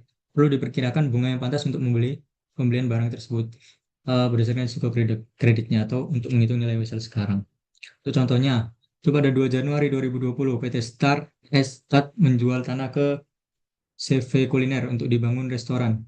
Dalam transaksi tersebut, PT Star Estate menerima not dengan jangka waktu 5 tahun yang memiliki maturity value atau jatuh tempo value-nya itu sebesar 35.247 dan tidak ada suku bunga yang dinyatakan. Harga perolehan tanah itu 14.000 dan pada tanggal penjualan tanah tersebut memiliki nilai wajar 20.000. Karena tidak ada suku bunga yang dinyatakan, maka PT Star Estate itu menggunakan nilai wajar tanah itu sebesar 20.000 sebagai nilai sekarang notes. Jurnal yang dibuat sebagai berikut. Nah, jadi karena tadi itu nggak ada bunga stated, nggak ada yang state interest, nggak ada set rate-nya, maka yang digunakan itu nilai wajar tanahnya yaitu sebesar 20.000. Nilai wajar tanahnya sebesar 20.000 karena land harga aslinya 14.000 atau harga perolehannya itu 14.000, maka keuntungannya itu sebesar gain on disposal of land itu sebesar 6.000. Oke, untuk penilaiannya itu hampir sama persis dengan account receivable ya. Itu dicatat dengan cash realizable value yang bisa diharapkan bisa diterima di masa depan, terus juga mempertimbangkan piutang tak tertagih atau AFDA, yaitu perusahaan tidak bisa asal mencatat angka penuh, mereka harus membuat estimasi atau perkiraan berapa banyak dari wesel tersebut yang mungkin tidak dibayar oleh peminjam. Terus ya dengan tadi melakukan penyisian. Oke. Oke, mungkin itu untuk materinya. Kita langsung ke soalnya berarti. Nah, untuk soal, ini saya mengambil soal dari tahun 2022 atau 2 tahun sebelumnya. Ya langsung berarti pada Juli 2022 PT Ananda menjual tanah kepada Rinci Developer. Sebagai imbalannya PT Ananda menerima wesel 4 tahun dengan nilai 585.640 juta. Tanah tersebut dibeli pada tahun 2010 dengan harga 200 juta. Nilai wajar tanah pada tanggal transaksi sebesar 320 juta. Jika tingkat bunga pasar 10%, saudara diminta yang pertama menentukan nilai tercatat wesel pada tanggal transaksi penjualan. Yang kedua, jurnal terkait wesel tersebut yang dibuat PT Ananda selama tahun 2022. Nah ini, kan tadi kalau misalnya nggak ada bunga yang di stated, nggak ada stated rate-nya, maka yang menjadi patokan itu nilai wajar dari barang yang ditukarkan atau aset dalam hal ini ada tanah. Jadi kita lihat di sini ada nilai wajar tanah itu sebesar 320.000. Jadi yang menjadi patokan kita ada di sini 320.000 karena tidak ada stated rate-nya terkait notes. Ini zero bearing notes. Itu. Oke, diketahui notes receivable-nya itu 4 tahun tadi dengan nilai 585.640 udah Juli tanggal 1 dengan market rate. Market rate-nya 10%. Ingat ya teman-teman, bedain market rate sama stated rate. Kalau market rate itu yang bunga yang berlaku di pasar, stated rate itu bunga yang dicantumin di kontraknya. Untuk tanah, biaya perolehannya ada 200.000 pada tahun 2010 dengan nilai wajar 320.000. Oke, pada Juli 1. Nah, nomor 1, menentukan nilai tercatat wesel pada tanggal transaksi penjualan. Karena dia itu zero interest bearing notes, sehingga dia menggunakan nilai wajar tanah karena dianggap paling andal. Jadi, nilai tercatat pada note receivable adalah sebesar sama dengan nilai wajar tanah, yaitu 320.000. Nah, untuk jurnalnya. Untuk jurnal terkait wesel tersebut. Di sini yang pertama tentunya jurnal ketika perolehan note receivable itu dengan pertukaran tanah dari perusahaan. Itu sebesar 320.000 untuk note receivable-nya dengan land sesuai dengan harga perolehan dan gain on sale of note receivable sebesar 120.000. Nah, untuk penyesuaiannya yaitu ketika di akhir periode. Kalau di sini sebenarnya harusnya materi ini nggak masuk di sini ya terkait mencari implicit rate-nya. Karena di sini kan ternyata ketika dicek itu bunganya itu 320.000 ini nggak sesuai dengan bunga pasar. Harusnya kalau bunga pasar itu hasilnya 400.000 nanti. Tapi karena bukan 400.000, sebesar 320.000, jadi kita harus cari implicit rate-nya lagi. Gitu. Cara mencari implicit rate-nya ya berupa dengan masukkan ke rumus. Dengan present value nilai sekarang itu 320.000, dengan dengan future value-nya yaitu sebesar nilai zero interest bearing notes-nya yaitu 585.640, maka bisa didapatkan dimasukkan ke rumus ini, nanti dicari I-nya ini. Nah, jadi nanti hasilnya I-nya itu atau implicit rate-nya itu sebesar 16,31%. Kan di sini kelihatan beda dengan market rate-nya. Market rate-nya 10%, sedangkan implicit rate-nya 16,31%. Makanya dari itu yang dipakai itu implicit rate-nya. Oke. Terus akhirnya dibuat jurnal penyesuaian, yaitu berupa ini, dari note receivable ini, dari nilai ini dikalikan dengan implicit rate-nya dan dikalikan 6/12 karena dia dari Juli gitu. Jadi dapatkan 26.097,34 juta. Oke, mungkin udah cukup. Kalau ada pertanyaan bisa ditampung dulu. Dari teman-teman ada tambahan?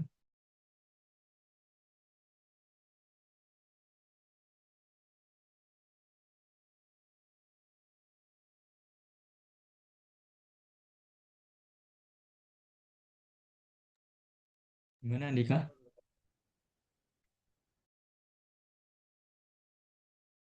Mungkin dari TM 3 sampai 7 itu kan terkait dengan hitung-hitungan biasanya munculnya di problem. Kalau misal ada teman-teman yang ini bertanya bisa langsung aja raise hand atau langsung open mic ya.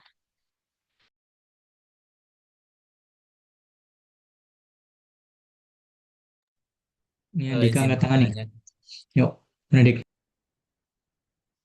Apa ya, saking bingungnya aku nggak tahu mau nanya apa, tapi terkait ini sih ya, time 7. Mungkin coba ke atas Kak, ke bagian materinya.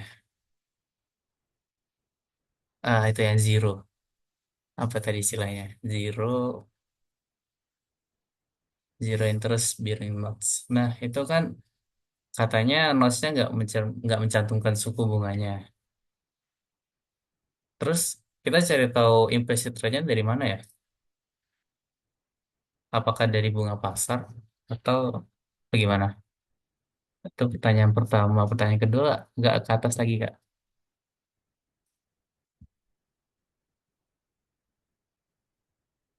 Nah, ini Kak, yang bagian pengakuan dan pengukuran. Itu kan di notes receivable atas ya.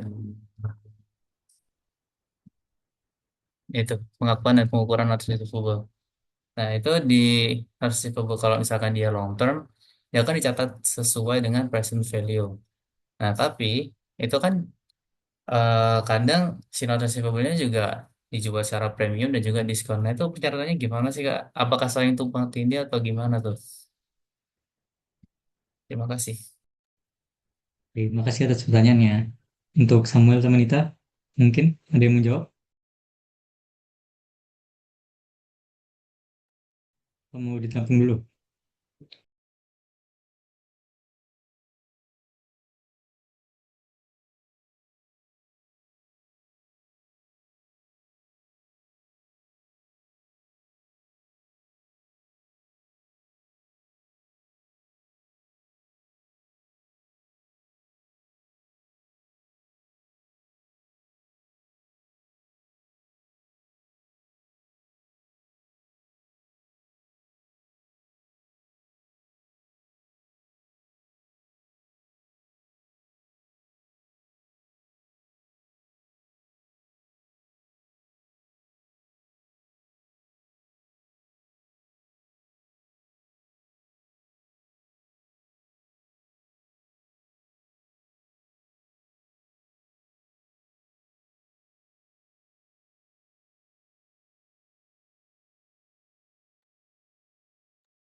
Mungkin Benedict yang jawab pertanyaan zero interest bearing notes ya.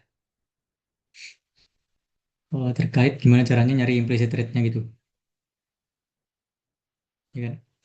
Kalau Iya, misalnya benar. dia itu, apa tadi? Kalau misalnya apa?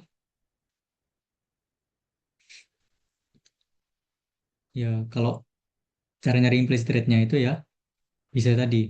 Kan yang diketahui itu, kalau di zero interest bearing notes-nya ini, yang diketahui itu eh, harga notes-nya. Harga notes-nya itu berapa? Kalau di sini misalnya harga notes-nya itu 7.722 itu. Nah, kita itu nyari gimana caranya 7.722 ini jadi 10.000 gitu. Kalau misalnya implicit rate-nya itu nggak diketahui, ya itu di sini udah diketahui 9%. Nah, terkadang implicit rate ini biasanya sama dengan market rate-nya. Cuma kalau yang di soal yang ini, itu nggak sama kayak market rate-nya gitu. Market rate-nya kan 10%. Padahal kalau dicari implicit rate-nya itu 16,31%. Tuh. Ini cara nyari implicit rate-nya ada di masukin rumusnya. Cuma harusnya kemarin kalau di UTS tahunku nggak keluar sih, nggak sampai kayak gini sih. Langsung Nah, iya itu langsung juga jelas gitu. bingung aku, Kak. Di situ katanya market rate-nya 10%, implicit rate-nya Hmm, malah 16%. Nah, itu ya, kok bisa?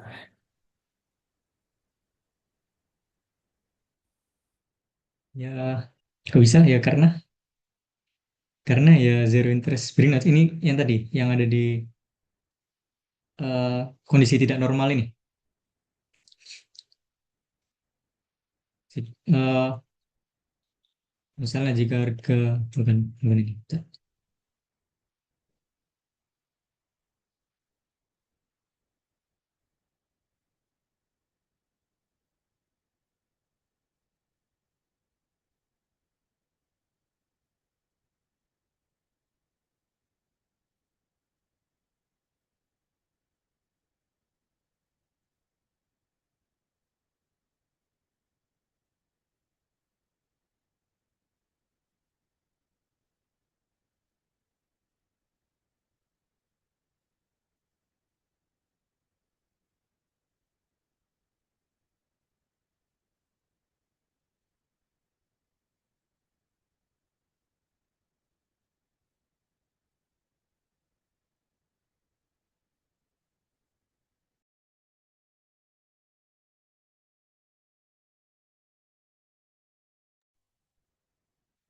Sorry, tadi pertanyaannya tuh bisa dapat angka 9% dari mana gitu ya?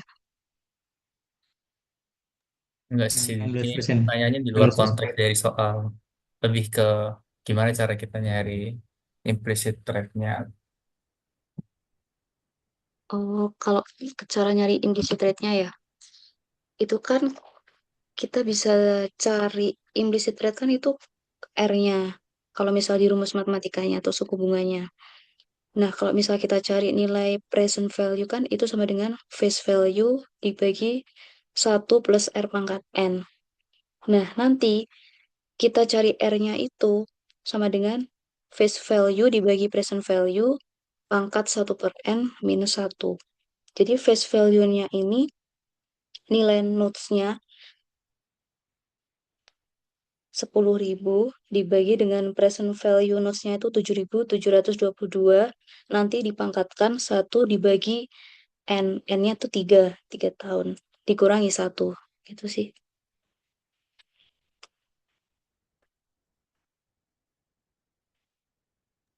yang soal mana nih? Bisa bisa lihat hitunganmu tadi nggak yang di Excel?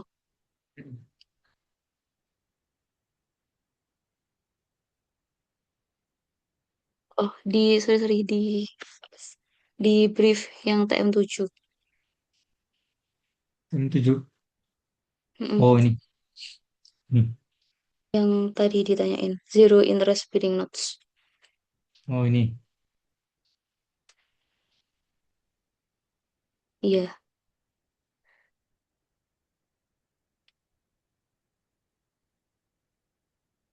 Biasanya harus ada yang diketahui salah satu sih dari rumus misal itu kan kita nyarinya present value ya. Karena kita nyarinya present value, otomatis kan yang R-nya nilai bunganya tuh udah diketahui. Pokoknya tuh mesti udah diketahui salah satu. Kalau misal nanti kita disuruh nyari implisitnya, pasti present value-nya juga udah diketahui dulu. Karena kan rumusnya present value itu sama dengan future value dibagi 1 plus R pangkat N. Atau future value dikali 1 plus R pangkat min N. Oke, makasih, Kak. Em, Ada Atau mungkin pertanyaan lanjutan lagi sih, Kak. Nah, itu kan eh present value itu digunakan untuk yang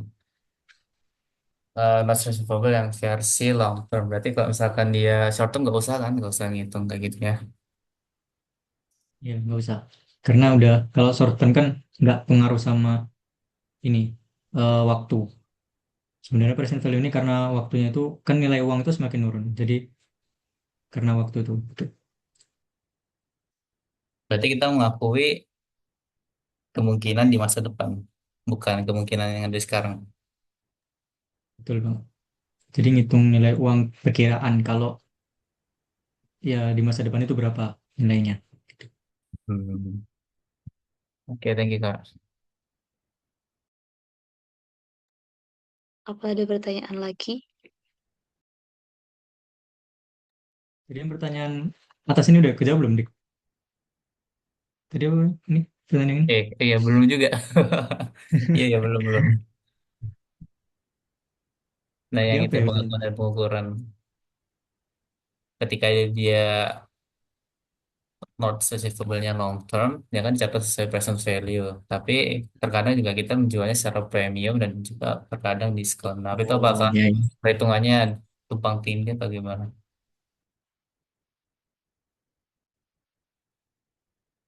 Mau jawabnya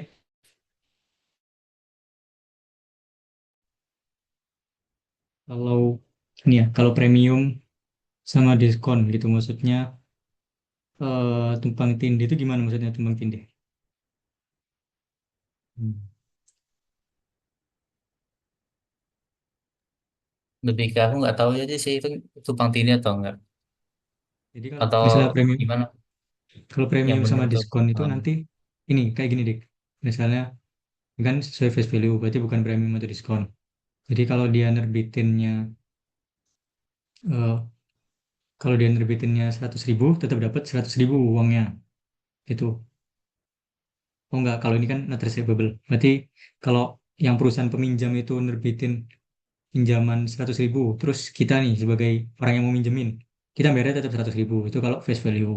Kalau kalau diskon, misalnya ada perusahaan pengen minjem uang sebesar 100.000, dia itu nerbitinnya 100.000.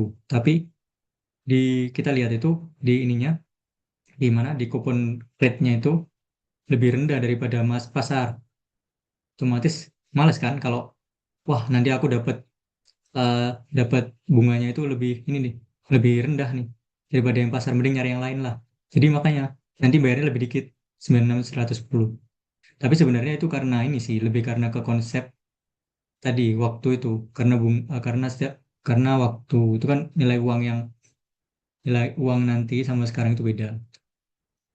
Kalau suku bunganya sama, otomatis nanti nilai uang 100.000 ini, uang 100.000 itu akan sama kayak nilai uang 100.000 yang sekarang. Nilai uang 100.000 yang nanti itu akan sama karena market rate-nya itu sama dengan yang diterbitin. Itu kalau misalnya beda kan jadi harus ada kompensasi gitulah. Jadi bayarnya itu sekarang itu lebih rendah, jadi 96.110. Jadi 96.110 itu sama dengan uang 100.000 yang tahun nanti waktu jatuh tempo, tapi dengan rate yang sekarang, dengan rate yang lebih rendah. Itu. Paham nggak maksudnya, Dik? Berarti keduanya sama kah present value dan amortisasi itu? Oh, kalau present value amortisasi itu Iya, sebagai ini yang konsep yang baru bagi aku tuh present value-nya sih. mm-mm. Kalau yang diskon Kalau sama premium, paham Bang. Cuma kalau oke, konsep kalau present value-nya itu sih. amortisasinya ini, kalau Iya, jadi kan present value, misalnya uang 100.000 ini, kalau di tahun kalau di uang 100.000 nanti, kalau di sekarang itu sebesar 96.110. Gimana cara jadiin 96.110 ini sama dengan 100.000? Nanti biar di jatuh tempo itu sama dengan 100.000 totalnya. Karena kita kan bayarnya sekarang 96. Jadi yang tercatat tuh non receivable-nya itu sebesar 96.110 yang dicatat di neraca kita. Padahal kan kalau di kontraknya itu non receivable itu tetap 100. Jadi di kontraknya itu tetap 100. Cuma yang kita bayarin itu cuma 96.110. Nah, gimana caranya biar nanti waktu jatuh tempo non receivable jatuh tempo itu bisa jadi 100.000 itu. Nah, ini kan jadi diamortisasi sebesar perbedaan-perbedaan dari cash yang diterima. Cash yang Oh, diterima ini oke. pakai bunga. Paham nggak, paham nggak? Gimana? Aman nggak? Nanti ini kalau 9.110 kan awalnya.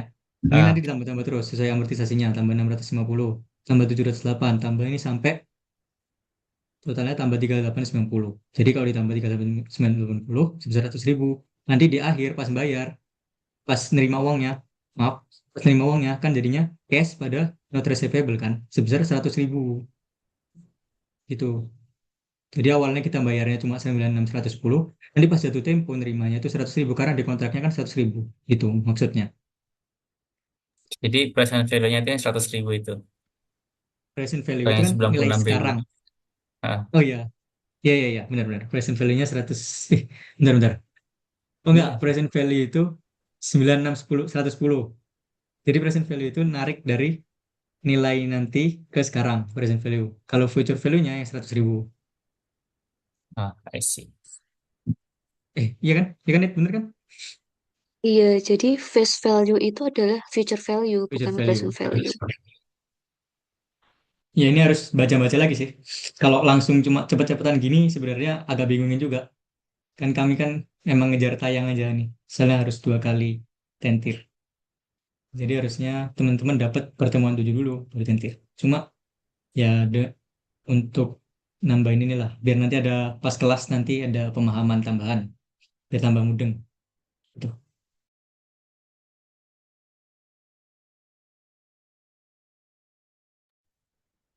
Iya, sama untuk yang soal UTS tahun kami tahun 2023, nanti rencananya akan dibahas waktu tender offline minggu depan.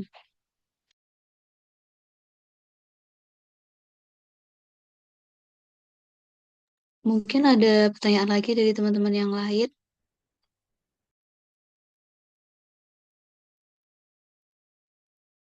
Mungkin ada yang mau nanya lagi?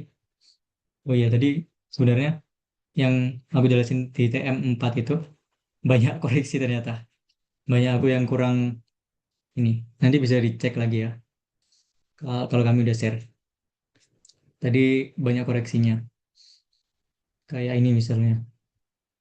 Harusnya itu cashnya, tadi kan aku bilang 80.000. Harusnya 82.500 ternyata. Karena dia ada bank overdraft. Oke, mungkin nanti bisa dicek lagi. Ada yang pertanyaan lain?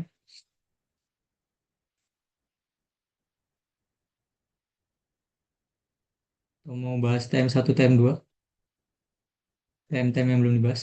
Sebenarnya TM1, TM yang lainnya itu ke konsep sih. Jadi bisa lah dibaca-baca sendiri. Ini TM2 terkait conceptual framework. Bisa dibaca-baca sendiri. Terus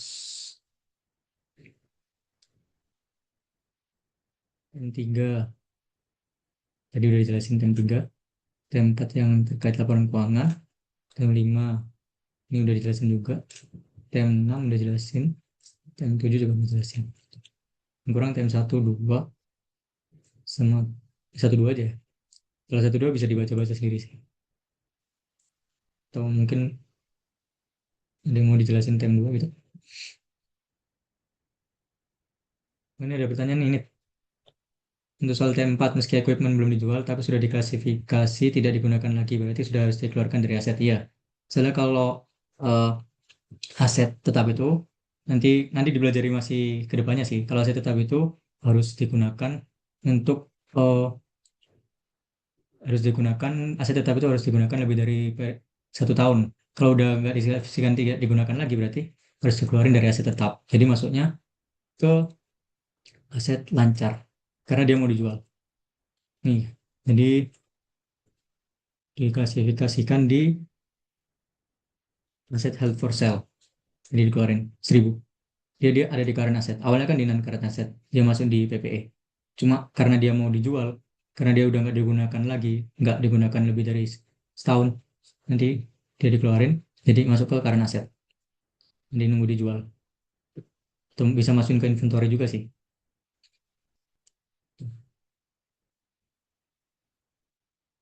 Mungkin ada pertanyaan lain? Oke, terima kasih atas pertanyaannya, Mas Richard.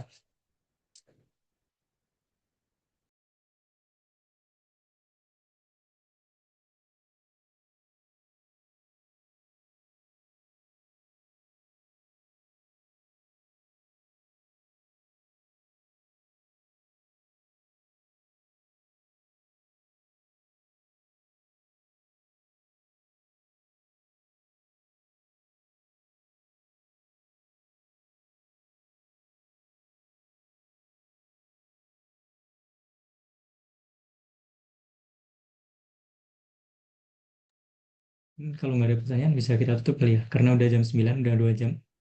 Gimana nih? Nah, sama Sam, ada tambahan? Nih sama Sam. Kalau misal nggak ada pertanyaan atau masih bingung mau nanya apa, boleh nanya ke kami nanti via WA atau DM di IG-nya Butpro. Untuk presentasi di malam hari ini, kayaknya kita cukupkan aja karena juga udah jam 9. Teman-teman pasti juga udah capek, ngantuk gitu ya. Sebelumnya aku sama Haida dan Sam mau mengucapkan terima kasih yang sebesar-besarnya pada teman-teman yang udah hadir di Tentir malam hari ini, udah meluangkan waktunya di sela-sela liburan, dan semoga Tentir hari ini bisa bermanfaat buat teman-teman ngerjain UAS dan nantinya bisa mendapatkan UAS nilai A. Amin. Amin ya rabbal alamin. Amin. Dari kami cukup sekian. Nanti recordnya akan dikirim dan juga Latso tadi sama ada kuis juga yang udah kami buat dari TM 1 sampai 7. Mungkin bagi teman-teman yang pingin ngerjain kuis bisa boleh banget itu dikerjain. Oke, terima kasih teman-teman. Selamat malam. Terima kasih teman-teman. Ya. Selamat malam, selamat istirahat.